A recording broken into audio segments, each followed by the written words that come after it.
The Petite Jasmine stitch is just what it sounds like. It's the Jasmine stitch here, but petite. I looked for this everywhere on the internet when I was trying to do it one day and could not find it, so I made it up and put it on here for you all, so it's on here now. It still has the beautiful look of the jasmine flower, but just small.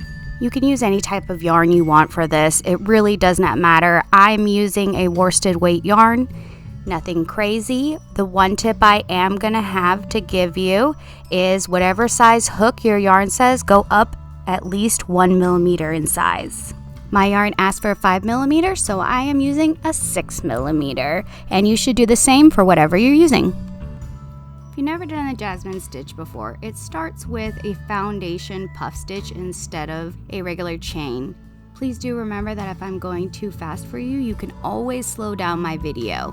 Great thing about YouTube. Now chain 2, 1, 2, yarn over, put your hook into the first chain, yarn over, pull up a loop, yarn over, insert your hook back into the first chain, yarn over and pull up a loop. Now you have 5 loops on your hook and you're going to pinch your yarn and then yarn over and pull through all 5 loops. You have this little space here, insert your hook into that, yarn over, pull up a loop, and then slip stitch. So that's your first foundation puff stitch. To do the second one, you're going to do the same thing going into the slip stitch from the previous one. So you'll just keep repeating that, yarn over, pulling up loops until you have 5 loops on your hook, pinch your yarn, yarn over, pull through all 5 loops, insert your hook into that space, pull up a loop, and slip stitch. Make sure your slip stitches aren't super tight or you're going to have a very hard time getting your hook through. Most jasmine stitches do ask for a single crochet here, but I'm not going to in this case because I want mine to have a small hole. You are going to continue doing foundation puff stitches until you reach the length that you want your project to be. I'm going to do just 10 here for this tutorial. I'm just doing the 4 stitch close up here for you, and I will then meet you back on the last stitch.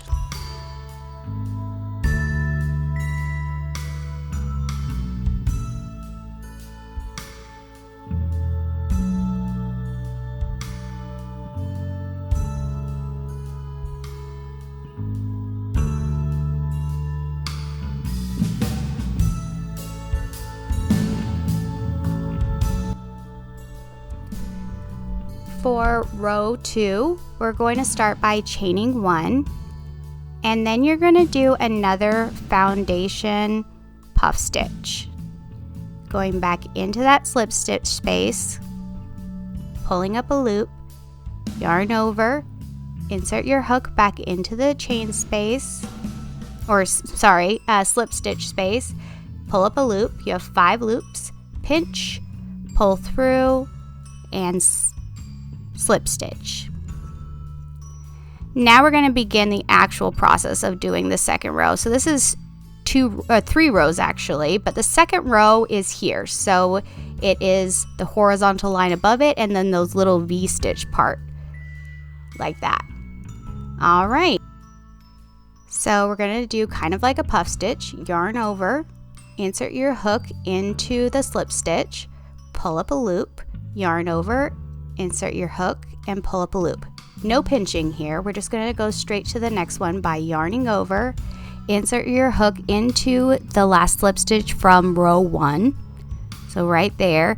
You want to make sure that this is not super loose, like you don't pull up, like right there I pulled up way too high, so I need to tighten it up a little bit. Yarn over, insert your hook, pull up a loop. So now you have 9 loops on your hook. And then we're going to go to the next slip stitch space right here by yarning over, insert your hook into that space, pull up a loop, yarn over, insert your hook, and pull up a loop. So we have 13 total loops on our hook right now. Now is where you do the pinch. You really want to make sure you give yourself a lot of yarn here. And then you're going to pull through all 13 stitches. Now, be patient with yourself, especially if you're new or if you're not like me and you're trying to do this in front of a camera. Just if you get stuck, backtrack and get it all through. And then I unpinched here, but I can always find it right in this spot. It's the one in the middle. So then you're gonna put your hook through, just like you did before, pull up a loop and slip stitch. Make sure that's nice and tight. Sometimes you can give it a little yank here and there just to make sure it's even. So that's where it starts to go up. So this is what we're gonna keep repeating across. We started the flowers. So you're just gonna keep going, starting with the I guess it would be half buff stitch, pulling up till there's 5 loops on your hook. Then go down to pull up another one, and then there'll be 9 loops on your hook. Then go to the next one. And this will equal 13 loops on your hook. And then you do the pinch and pull through. You can see me struggling in a different way each time I do this.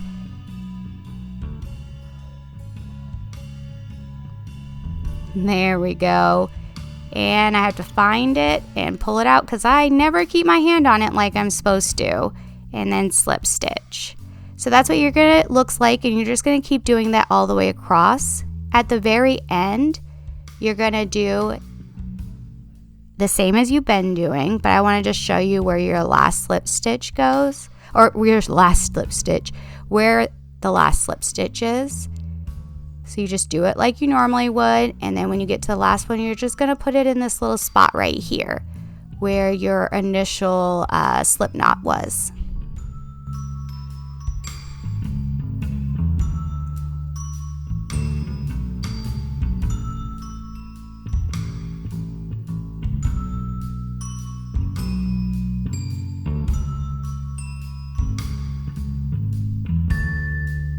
You can see me like weaving my way through this.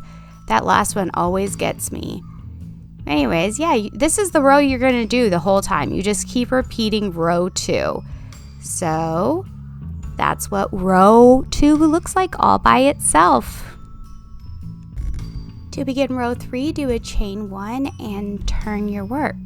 Then you're just gonna repeat row 2. I'm gonna show you here on camera so you can just make sure you're seeing where you should be putting everything. If you notice, it actually did make a horizontal line just like your original chain, so it shouldn't be much different. But yeah, I'm just going to show you here and have a look, and if you have any questions, and I will show you each row. I did 5 rows. I will show you all 5 of them as I do them so you can make sure yours looks the same. And I am going to show you the end of this row so that way you know where to put it, because obviously there's not going to be another slip knot on this row. And I'll see you there.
Alright, so here we are at the end. This is where you're going to go into. So there's these 2 little V's here where you had your slip stitch from earlier.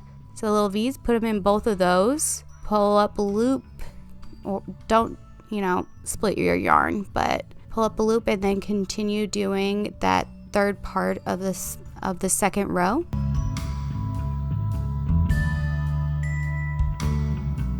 And this is what the row 3 looks like. And row 4. And one more. Row 5. Yeah, you see all of those flowers? It's so pretty. It makes a nice border. You don't have to do any kind of border stitch. It does it all its own. It's nice and thick and soft and squishy. Oh, it would make a great scrubber. Anyways, side note here while I'm editing, Leanne and I are so close to being monetized on YouTube. So if you could go ahead and write a comment, blow this up, watch some more of our videos, subscribe, we would really appreciate you because we're just so close. We're so close. So thanks for all your support, and we will see you guys next time.